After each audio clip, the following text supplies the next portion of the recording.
Bonjour et bienvenue dans Mère d'ado sur le fil, mais pleine de ressources, le podcast qui soutient les mères d'ado à bout. Je m'appelle Frédéric, je suis coach de vie et maman d'ado moi aussi. Je suis convaincue que nous avons chacune toutes les solutions en nous pour nous épanouir dans notre vie de mère et de femme bien sûr.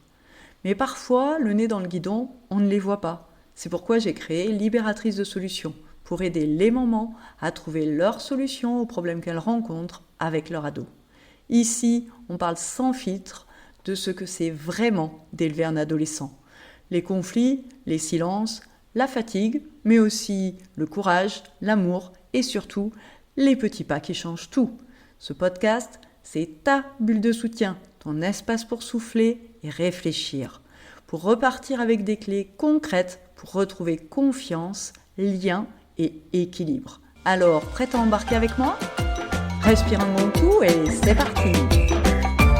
Si tu as l'impression de toujours te disputer avec ton ado pour des broutilles, si tu te demandes pourquoi ça dégénère aussi vite, aussi souvent, et si tu finis souvent épuisé en te demandant ce que tu fais de travers, alors cet épisode est pour toi.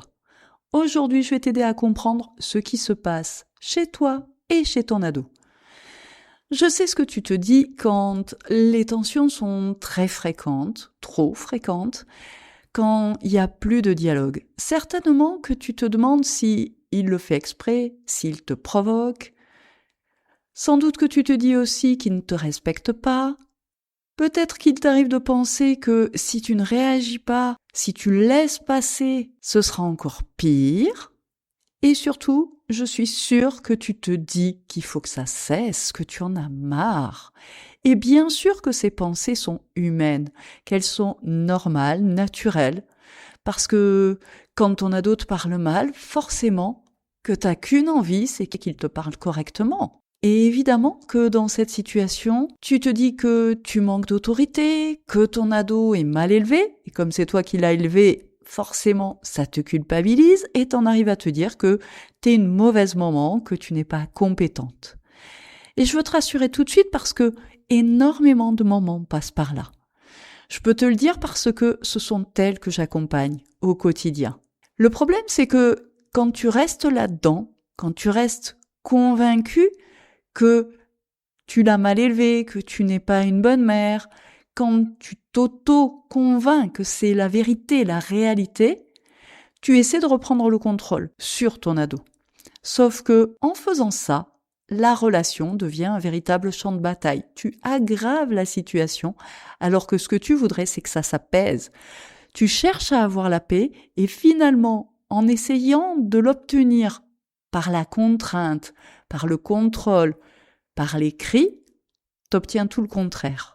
Et au fond, ce que j'aimerais que tu comprennes, c'est que ces pensées selon lesquelles ce serait de ta faute, s'il te parle mal, s'il t'envoie bouler, s'il les porte claque, s'il écoute pas quand tu lui parles, etc. Quand tu penses ça, ça provoque de la tension, ça provoque du contrôle, ça provoque de la lutte. Les disputes se répètent pour les devoirs qui ne sont pas faits, un retard à table, des mots qui sont déplacés, mais au fond, ça se déclenche pour ces broutilles, comme je le disais au départ, parce que ça parle de toute autre chose en vérité. C'est presque jamais le vrai problème, le fait qu'il ne vienne pas quand tu l'appelles dès la première fois pour venir manger avec vous. C'est pas le fond du problème. Le fond du problème, c'est ce que tu te racontes. Finalement, quand ton ado fait pas ses devoirs, quand ton ado te parle mal, quand il joue trop longtemps sur les écrans, c'est un symptôme. C'est la partie visible de l'iceberg. Mais alors, c'est quoi qui se joue exactement ? Qu'est-ce qu'il y a sous la surface ? La première chose, c'est une sorte de monde émotionnel qui s'entrechoque. C'est vos deux mondes émotionnels qui s'opposent. La maman, elle cherche du lien, du respect, de la sécurité, alors que l'ado, lui, parce qu'il est ado, ce qu'il recherche, c'est l'autonomie, l'espace et surtout un besoin de se différencier, de faire différemment de ses parents, de s'opposer. Et la dispute, finalement, naît beaucoup plus souvent de ce décalage que d'une mauvaise intention de la part de l'un ou de l'autre.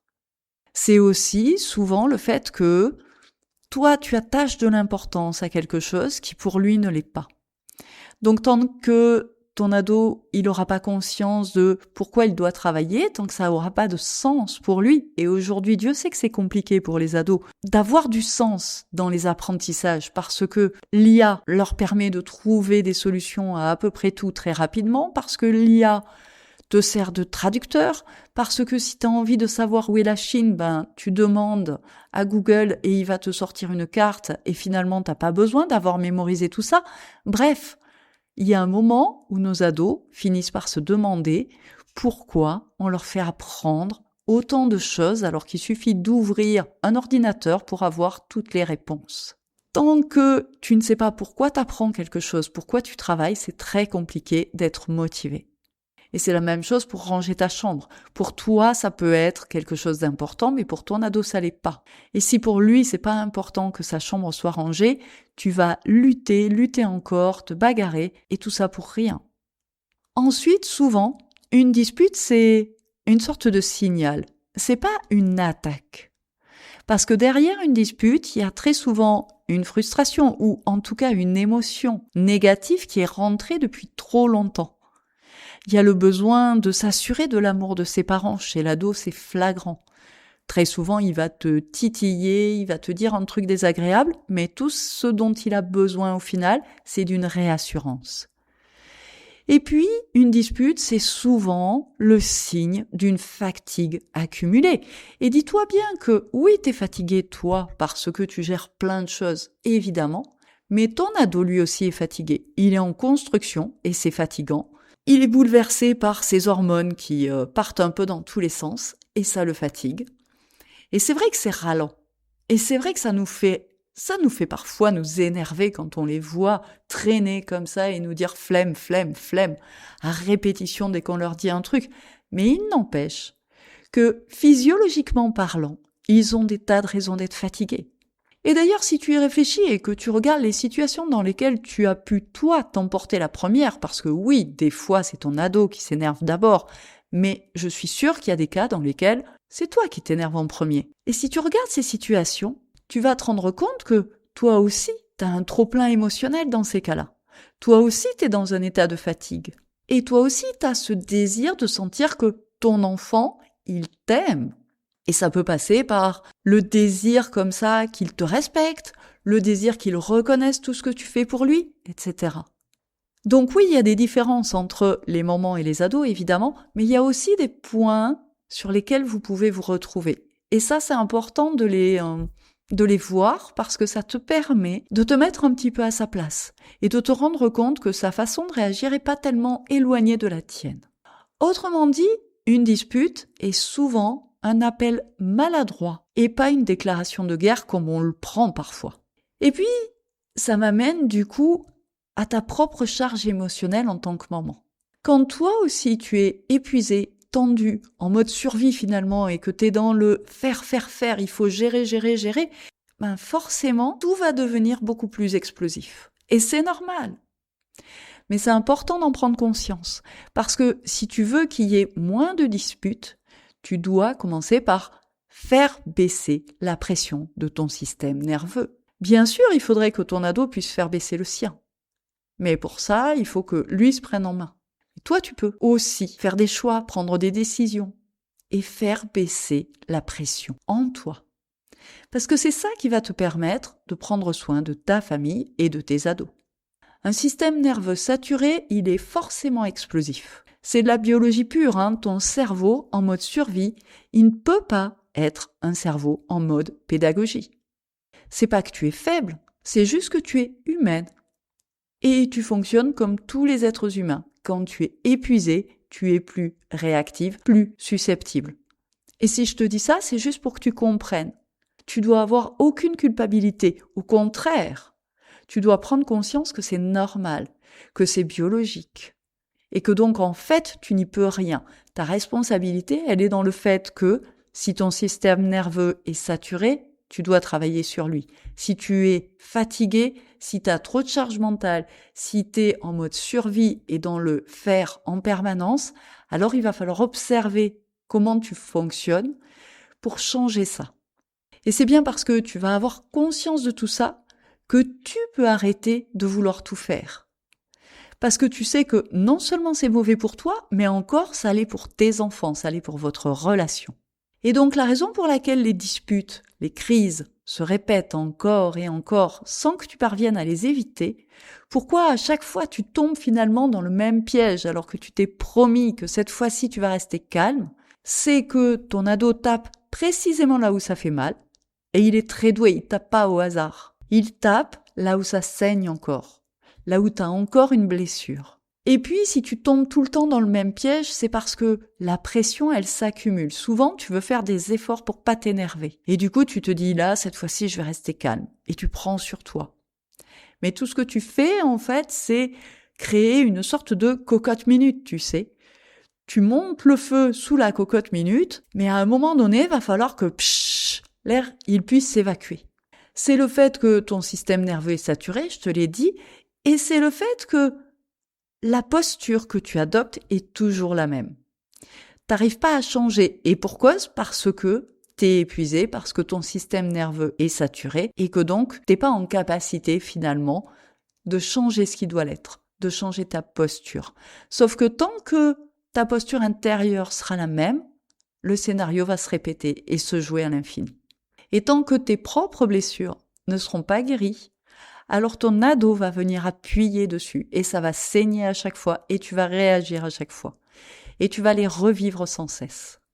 Et tant que tu n'auras pas compris tout ce mécanisme-là que je viens de t'expliquer, tu vas faire comme la plupart des mamans, tu vas continuer à demander des outils pour faire cesser les disputes.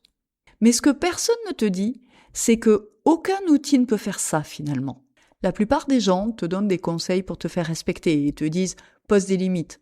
Mets un cadre plus strict, punis-le davantage, parle-lui comme ci, comme ça, utilise la communication non violente, etc. Alors qu'en fait, c'est pas l'outil qui va te permettre de faire réduire les disputes. Ce qui réduit les disputes, c'est une maman qui est plus solide. Une maman qui cesse d'être l'éponge des émotions et de tout le négatif que peut lui balancer son ado. Une maman qui devient l'encre sur laquelle son ado peut s'appuyer, même quand il est odieux. Et tu vas voir que c'est là que les disputes diminuent. Donc la vraie question à te poser, c'est pas comment arrêter les disputes, c'est plutôt comment te positionner autrement. Et une façon de se positionner différemment, c'est de rester calme face à son ado, même si lui ne l'est pas du tout. Alors je sais, tu te dis sûrement que tu as déjà essayé et que sur la durée, ça ne marche pas. Et je vais te dire pourquoi ça marche pas, c'est parce que tu ne changes pas en profondeur. Juste, tu prends sur toi. Tu te forces à rester calme. Et ça, c'est totalement différent. Tu n'es pas calme. Tu fais semblant de l'être. Tu donnes l'image de quelqu'un de calme, mais qui bouillonne à l'intérieur. Donc autant te dire que ton ado, il s'en rend compte. Alors que les choses vont changer et les disputes diminuer quand tu resteras calme. Parce que quelle que soit l'attitude ou les mots de ton ado, ça ne t'atteint plus. Mais pour faire ça, la première étape consiste à observer ce qui se passe en toi. Au lieu de prendre sur toi et de te laisser embarquer par tes émotions, regarde-les et nomme-les dans ta tête. Reconnais-les et accepte-les, quelles qu'elles soient. Même si à un moment donné, tu te dis « je peux plus le supporter », c'est OK. Parce que si tu commences à te juger quand tu penses des trucs négatifs vis-à-vis de ton gamin, tu vas rentrer dans de la culpabilité et la culpabilité va pas t'apporter ni du soulagement ni moins de disputes. Parce que ton ado, il va sentir que tu culpabilises et il va s'en servir. Donc, accueille tes émotions, nomme-les, parce que plus t'es précis, plus t'accueilles ton émotion en lui disant « Ah, ok, toi, je t'ai reconnu, je sais que toi, t'es la colère. » Et ensuite, tu peux chercher à comprendre le message. Je vais te donner un exemple. Ma fille, ça lui est arrivé de me dire « À 18 ans, je me casse et tu ne me verras plus jamais, je te donnerai jamais de nouvelles. » Et je peux te dire que je me suis plusieurs fois engueulée avec elle parce que c'est quelque chose qui me faisait très mal. Parce que forcément, c'est quelque chose qui, moi, réveillait ma peur du rejet et ça me rendait très triste. Et comme souvent, quand on est très triste, finalement, on bascule dans la colère. Mais du coup, une fois que j'ai compris qu'un début de solution, c'était d'accueillir ce que je ressentais. Ok, là, quand elle me dit ça, moi, j'ai peur. J'ai peur que le lien se rompe et qu'effectivement, à 18 ans, elle ne veuille plus me parler. Et c'est ça qui me fait bouillir intérieurement. Du coup, une fois que j'ai fait ça, je me suis rendu compte que c'était le lien avec mon ado qui était important pour moi. Et si je crie, si je lui montre la porte, si je lui dis vivement que tu aies 18 ans et que tu te casses parce que je peux plus te supporter, et je suis sûre que il y en a certaines d'entre vous qui ont eu envie de dire ça. Et peut-être qu'il y en a même qui l'ont fait et qui l'ont sorti. Parce que quand on est trop blessé, on a tendance à renvoyer comme ça cette blessure. Et on veut faire mal en face. C'est pas conscient, c'est pas que t'es une mauvaise mère, c'est juste humain. À un moment donné, quand on a mal, on a besoin de retourner cette douleur sur l'autre. Et souvent, le problème, c'est qu'après, on culpabilise. Parce qu'on s'en veut. Quand on a dit un truc horrible à son gamin, qu'on pensait pas, parce que généralement, on le pense pas, que de toute façon, on n'a qu'une envie, c'est qu'il s'en aille. On le pense sur l'instant. Mais sur le long terme, c'est un truc dont on ne veut pas. On n'a pas fait un gamin pour qu'à 18 ans, il s'en aille, il claque la porte et que plus jamais on ait des nouvelles. Évidemment non. Mais le fond du problème, c'est que, en étant dans ce registre-là, en renvoyant la souffrance à son expéditeur pour nous moins souffrir, ce qu'on fait, c'est abîmer le lien. Si à ma fille qui me dit « de toute façon, dès que j'ai 18 ans, je m'en vais et plus jamais je te parle », je lui réponds un truc du genre « écoute, pourquoi tu prends pas la porte tout de suite, comme ça ira plus vite ». Qu'est-ce que je fais là ? Moi aussi, je casse le lien. Donc je suis en train de faire exactement ce qui me fait le plus peur, à savoir rompre le lien. Autrement dit, je précipite la réalisation de ma plus grande peur. Mais une fois que j'ai pris conscience de ça, forcément j'agis différemment. Forcément que si je veux préserver le lien, puisque c'est ce qui est derrière ma réaction, je vais me dire « Ok, qu'est-ce que je peux faire puisque le lien est important pour moi, comment je me comporte maintenant ?» Et contrairement à m'emporter, je peux questionner, lui demander pourquoi elle est en colère, lui poser des questions sur ce qu'elle ressent, tenter de comprendre en fait ce que traverse mon ado, au lieu de l'envoyer bouler. Alors si tu te reconnais dans ce schéma, laisse-moi te dire ceci, c'est pas la femme de 40 ans, ou plus ou moins, qui hurle là. C'est la petite fille en toi qui se sent rejetée, et qui essaie de se défendre. Et elle se défend pas avec les bonnes armes, on est d'accord, mais c'est comme ça. Mais aussi longtemps que tu seras guidé par cette blessure de rejet, tu auras la plus grande difficulté à changer de posture et à être cette ancre dont ton ado a tant besoin. C'est pour cette raison que, dans mes accompagnements de moments en souffrance, je travaille à soigner l'enfant intérieur pour redevenir l'adulte avec une posture d'adulte. Et ça fait toute la différence. En conclusion, les disputes ne sont pas le vrai problème. Elles révèlent une blessure non soignée chez ton enfant intérieur. Et la clé se situe non pas dans ta façon de discuter avec lui, dans ta façon d'adopter de nouvelles règles ou quoi. La clé, elle est à l'intérieur de toi. Pas dans une technique de communication ou dans davantage de règles. Elle est en toi. Et dans un changement de posture, d'assurance, qui te permet de faire face, sans effort, sans souffrance excessive, parce que, et j'en suis profondément convaincue, une maman apaisée, c'est une famille transformée. Et si tu sens que ta posture est fragile aujourd'hui et que t'es à 2 doigts d'exploser, j'ai créé pour toi une trousse de secours. Elle contient un audio de 2 minutes pour faire redescendre ton système nerveux immédiatement et également un visuel que tu peux télécharger et mettre en fond d'écran de ton téléphone portable. Comme ça, tu as la technique sous les yeux, accessible à tout moment. Alors évidemment, c'est pas un outil miracle, ça ne va pas apaiser durablement ton système nerveux parce que pour ça, il y a un véritable travail de fond, ça va pas soigner ton enfant intérieur, mais ça peut te permettre de faire face à certaines situations un petit peu difficiles et de ne pas t'emporter là où habituellement tu t'emportes et de faire redescendre facilement ton système nerveux et tes émotions à un niveau plus calme sans que ça te demande un effort de contenir ce qui bout à l'intérieur. C'est ça le but de cet outil. Je te mets le lien pour recevoir cet outil en description de cet épisode. Merci d'avoir écouté cet épisode de Merdado sur le fil, mais pleine de ressources. Si cet épisode t'a plu, pense à t'abonner et pourquoi pas le partager avec une maman dont tu sais qu'il lui sera utile. Tu veux aller plus loin? Abonne-toi à ma newsletter pour recevoir conseils et soutien directement dans ta boîte mail. Et surtout, n'oublie pas, chaque jour, tu fais de ton mieux et ça, c'est déjà énorme. À très vite pour un nouvel épisode.